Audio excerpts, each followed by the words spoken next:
دویدن اول صبح خیلی خوبه، اصلا حالتون رو خوب میکنه، روزتون رو میسازه، انرژیتون بیشتر میشه.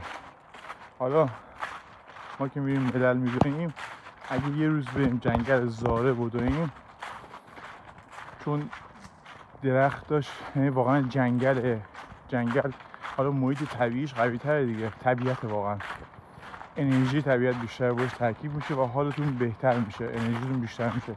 حالا اون جنگل رو با جنگل‌های بکر اینجوری مقایسه کنین، اینجا خیلی انرژی بیشتره و خیلی قطعا حالتون بهتر میشه.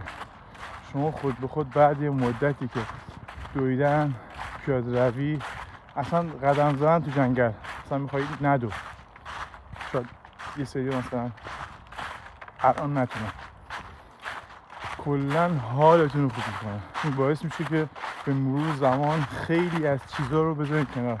مثلا اگه هر از گاهی قلیون میکشین، اون لحظه که دارین قلیون میکشین میگین نه حال خوبم خراب نکنم دیگه، حالا میتونه ویدیو دیگه هم باشه، میتونه نوشیدنی دیگه هم باشه، که به مرور زمان همه اینا رو ازتون بین شما و اون فاصله میندازه و شما بیشتر جذب اون ورزش میشید.